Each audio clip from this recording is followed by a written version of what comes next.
A very good afternoon to everyone, and many thanks to DEFEA for inviting me to coordinate this very timely, very quick discussion on strategic autonomy and hybrid threats. It's my great pleasure to call to the floor an excellent panel of speakers and colleagues. Baudouin, Heuninckx, Acting Director, Industry, Synergies and Enablers Directorate at the European Defence Agency. Christina Giannopapa, Head of the Office of the Executive Director at the European Union Agency for the Space Programme. Hello. Andreas Mitrakas, Head of Unit at the ENISA Executive Director Office, the European Union Agency for Cybersecurity here in Athens. And last but not least, a longtime colleague, Giorgos Giannopoulos, Acting Director at the Joint Research Centre of the European Commission in Italy. So we have half an hour and a very exciting topic, and not necessarily one that is new, because we've been talking about strategic autonomy and hybrid threats, emerging threats, it depends on how one wants to call them, for a very long time. We've been talking about that since the global strategy of 2016. We've been talking about it, and when I say we, I mean the whole ecosystem of security and defense in Brussels and capitals and beyond. When the strategic compass was conceived, we've been talking about it increasingly since Russia's invasion of Ukraine, which created an environment of conventional threats, conventional warfare, coupled with emerging threats, hybridity of threats, and a very new technological security threat environment. And I think the situation right now in the Straits of Hormuz has made us realize that there is no theater of warfare and conflict where that type of threat, be that emerging threats in the disruptive way that we consider technology, but also in the ways that energy and security and weaponization of basically civil life also affect security in Europe. So given that, I think perhaps the first thing we need to discuss, to delve into that question of how does Europe achieve strategic autonomy in dealing with these threats, and that is both about doctrine and about security and defense strategy, but it is also about industrial policy and competitiveness and access to materials. But I think we first need to have the viewpoint of our speakers on what is our threat, the threat environment we are looking at, in which we as Europe need to develop this kind of strategic autonomy.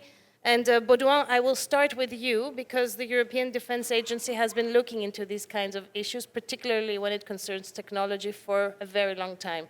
What are we looking at? Thank you very much. I can hear myself, so you probably can hear me as well. But when we look at strategic autonomy, we should look at the supply chains.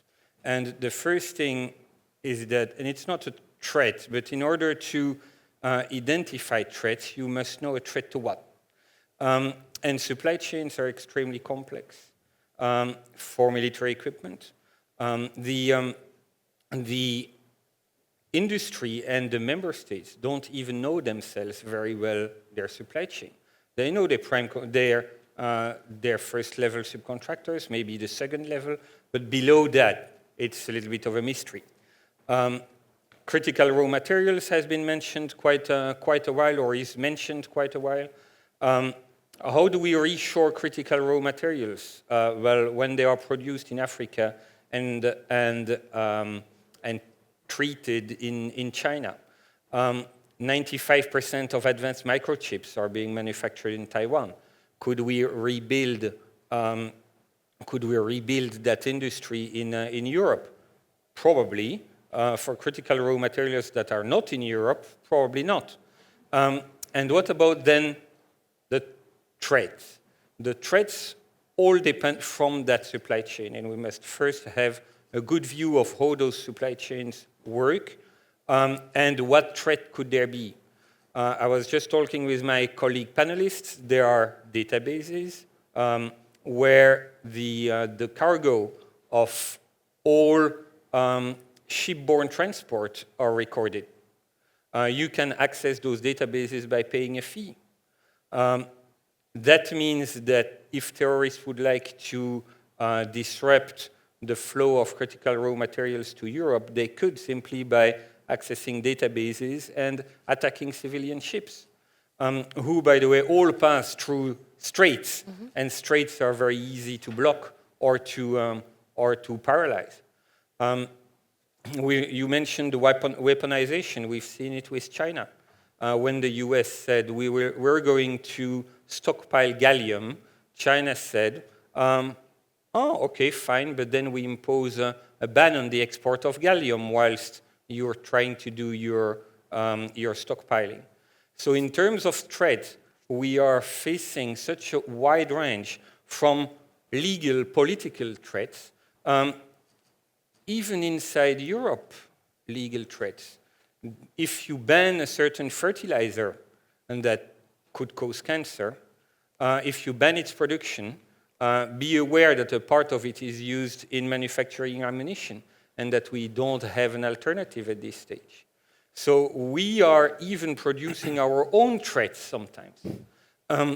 So there has been threat analysis, like in previous publications at the EU level. Maybe we should review that and review that together.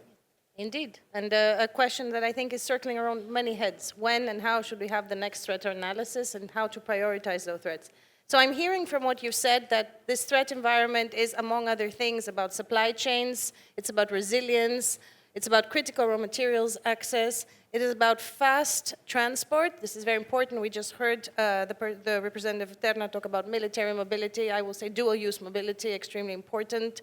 And of course, you mentioned cyber, and you mentioned a lot on which we already have legislation at the EU level. But I want to turn to Giorgos Giannopoulos. I know he's been working on these issues at the Joint Research Center for many, many years. How do we move from this threat analysis, because I think now we know it's recurring, it's technology, it's supply chains, security of supply, to this policy dimension of strategic autonomy? What are we talking about? And maybe you can contextualize this in the current situation, because we are having consultations about the next European security strategy. So your viewpoint on that. Thank you. Thank you very much for the invitation. It's really a great pleasure to be here in DEFEA, in such a distinguished audience. At the JRC, at the Joint Research Center of the European Commission, we provide scientific advice for policy making to our partners in Brussels. And one of the things that we have been working a lot, of course, is in the area of security. We started after the first events in Ukraine in 2014 to intensify the work that we have been doing there. And what we have seen is that practically everything can be weaponized. So the threat analysis that we have been doing, not in the JRC, but supporting that, what we call now the comprehensive risk and threat analysis in the European Commission, which is feeding in the preparedness union strategy. It's something that we see in a very comprehensive way, all possible threats and everything that can be used against European countries. And this goes from weaponization of supply chains, for example. It goes in the direction of how natural hazards can put under stress our systems and how this can be exploited by actors. It goes, of course, to pure security-related topics that we always had in our agenda, like cybersecurity risks, for example, risks and threats to critical infrastructure. So we try to be as comprehensive as possible, because we know that the actors can be very inventive, and they can make use either of events that happen anyway, like natural hazards, or be more proactive and impose stresses on our critical infrastructure and our critical system. In an ideal world, our threat analysis should identify what kind of capabilities we want. I know what my threat landscape is, and then I try to develop the necessary capabilities. And actually, many of the military staff that are here will agree with me that the military do not go and asking for a technology, they are asking for a capability. So then it is our, somehow, responsibility, if you want, to try to translate this threat analysis to capabilities needs, and from there try to see whether we have the necessary technologies in place, and that's fine. Then we can deploy it, if possible, in scale, and we can invest in the production phase of this kind of technologies, which involves, of course, the adjustment of our industrial policy, or if we don't have it, then we need to go back to our drawing desks and try to develop this technology by investing in research, on low TRL, for example, that then we will bring it up to higher TRL, and so on and so forth. Which means that the threat analysis and what we are doing now in the European Commission is essential so that we can design better programs and better funding schemes in order to deploy what we need. And it doesn't have always to be the most cutting-edge and innovative technology. It must be the technology that we need for a specific capability. In some cases, we need an old technology, but in a different context, because this technology offers the strategic advantage that we want. And one thing that we should not forget is that this has to be linked somehow with our protection capabilities. In many areas, for example, in quantum, European Union is very advanced. We have a lot of startups, we have a lot of research being done there. We are playing, if I can put it in simple terms, at the Champions League of quantum at global scale. The problem is that we don't scale it up the way we should. And many of the European companies that they are active in this area, they are moving elsewhere to get the funding from private equity so that they can scale up and bring it to the market. So we need to invest also in this area. And I heard before, for example, and I will conclude with that, that many of the drones that are produced in Europe are made by Chinese motors. And it's true, because they had the capability to produce maybe not the most innovative technology, but a technology that was necessary at scale, very quickly, and at low cost. Thank you. So I'm hearing industrial policy, I'm hearing scale, I'm hearing innovation and technological cutting-edge advance. This is underpinning what we need to do, and it's no coincidence, I think, that in the next multi-annual financial framework, the financial envelope dedicated to boosting strategic autonomy is called the European Competitiveness Fund, because it really is about the nexus between security and industrial policy. Now, I want to hone in, and by the way, I will ask my panelists to be very short, because I have a good reputation as a very good moderator, which meant I'm losing now because someone texted me I have to finish even earlier than we were normally supposed to. It's bad to have that reputation, so we have to stop in about 15 minutes. I want to hone in on two domains which are undeniably emerging threat related, and that is cyber and space, the most recent domains identified as domains of warfare by NATO. And I will start with Andreas. How does that landscape of threats look at the cyber level? What are the priorities for ENISA? And we've heard a lot about regulation that is in place. There is also draft regulation now on cybersecurity. But how does Europe win the competitiveness bet when it comes to being cyber secure and autonomous in cyberspace? Right. Thank you, and thank you also for the invite. ENISA, at the outset, is an internal market agency, which makes it not necessarily the first interlocutor of an audience like this. However, keeping in mind that in the EU and the internal market also come critical sectors of the economy, like power production, distribution, transportation, ports, airports, even food chains, I believe that it gives a whole new perspective to what cybersecurity and what ENISA can do in terms of supporting the member states and the stakeholders to live up to the promise of a cybersecure markets. There were two prompts that I had in mind. The first one is the Russian war of aggression to Ukraine, which was the eureka moment when the span of cybersecurity all of a sudden opened up.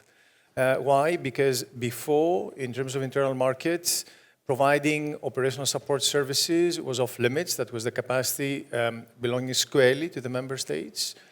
But ever since then, means became available also to ENISA, but also through other channels of funding at the EU level, including the European Cybersecurity Competence Center based in Bucharest, to support operational cybersecurity services. And since then, we have hundreds of services already delivered to very happy and eager to receive them stakeholders across the member states, primarily in the public sector. Now, the other turning point is slightly more recent, but not that much if you think about it, which is artificial intelligence. This far, I was a very careful listener to all speakers and panels, but AI hasn't come out strongly. Still, AI is what holds the future in its cusp, and I believe we really need to keep it in mind because it's precisely what will increase the threat, but also increase the ability of the defenders to respond and step up their game. If you think that software is inherently insecure, because that's how it was thought to be, AI changes all that because it can shuffle through immense amounts of data and filter out vulnerabilities at scale. What would responders do? Shouldn't they also be using similar tools, AI tools, in order to patch, to fix, and respond and push back as much as they can? So this speed of decision, speed of action in anything that is cyber, it's not physical in this case, but it could be also both, because whatever flies is controlled through software. I believe merits your full attention. Thank you. Thank you very much. You mentioned AI, and I think that links directly to emerging technology in space. Christina, we're hearing a lot about emerging threats in space, jamming, spoofing, space-based cyber attacks. How do we ensure strategic autonomy in space? And I dare say that the various wars around us have shown us that whoever controls space-based technology can control a lot about conflict and security. Yes, indeed. I would say that it's indisputable that space has become an indispensable part of our everyday life when it comes to everything that we do, whether we are taking money from the bank or we're watching live TV, space is there, moving from A to B. But especially with the war in Ukraine, we have also seen that space is there to give advantage or not. And in particular, the EU, when it comes to developing its capabilities, we have the EU space program with different components for navigation and positioning, with Galileo and EGNOS, with Copernicus being the eyes in space looking on Earth, and then with governmental satellite communications and the IRIS program coming up. So the Union is also having its space surveillance and tracking, knowing what is happening up there. And the role of the agency in the EU space program is to support and deliver the services, to focus on operations. So we do 24/7 operations of Galileo. We ensure the security. We have a security monitoring center. We're also looking at the different type of threats. We do also the security accreditation. And when it comes to the market uptake, we support also when it comes to the competitiveness of the union, the market uptake in the various sectors, be it energy, maritime, etc. So space, yes, it is there. And when it comes to Europe, we have all the ingredients in order to further build on the existing capabilities that we have to support what is needed. Thank you. We have about 6-7 minutes left, so that's sort of a spitfire round of 2 minutes for you each. I'm going to start again with Baudouin. The Defense Agency is proudly connecting businesses to produce the best and most effective and most efficient EU technology. So what are the most recent lessons learned from the war in Ukraine, and how is the EDA responding to ensure that we have this kind of technological advancement in the EU through our big defense technological industrial base? So the first lessons learned is agility. In the past, we were producing weapon systems that would be used throughout the war, and we would do some upgrades from time to time. Here, especially in terms of software, in terms of cyber, you need to be able to evolve in terms of days, in terms of weeks. And that's something that is completely different and barely compatible with our contracting system at the state level. So it might be counterintuitive, but probably one of the biggest lessons that we need to learn is to change how we contract and how we engage industry really on a day-to-day basis to remain agile during conflicts. Thank you. And because I'm on Ukraine, and if anything, this war adding on to that now, the situation in Iran and the Straits of Hormuz has taught us that the new wars are technology versus technology. I want to turn to Andreas and ask you, I know that there have been exchanges in terms of cooperation beyond the EU with Ukraine. Has this been beneficial? What have you taken out of this in terms of cybersecurity, and what the next step is to step up our autonomy on the cyber environment? Of course. Look, the European approach since a very long time, since the times of Commissioner Cruz around about 2012, foresaw strategies, cybersecurity strategies deployed in each member state, and all that was supported afterwards with the NIS and NIS2 directives. That was fantastically useful when the war broke up because the member states found themselves at the vantage point. They did not have to struggle to run uphill and face the challenge when it came down to civilian infrastructure protection. Now, cybersecurity exercises have also become very handy because currently through an MOU with the Cybersecurity Agency in Ukraine, we support and we learn also an awful lot about how to improve these methodologies yet further. But I believe that there's also a challenge hiding, lurking for us, which is very much related to your key topic on sovereignty and autonomy. Because, again, when it comes down to artificial intelligence, we should recognize that we speak for something which is significantly different from entering a request on a prompt on a public service. And we're looking into dependable services which are curated, mastered, controlled through entities that have their roots in the European Union. And Europe I'm going to is... cut you off there, sorry, but I'm getting signals that we really have to end. Full So, and stop. I want to give the chance to Christina and Giorgos to give a last comment. So, Christina, Agency for the Space Program. We have a room full of industry. I know there is a part where you are supporting industry that works on space-based technology. So can you tell us very briefly, how do you connect industry with the agency to build strategic autonomy?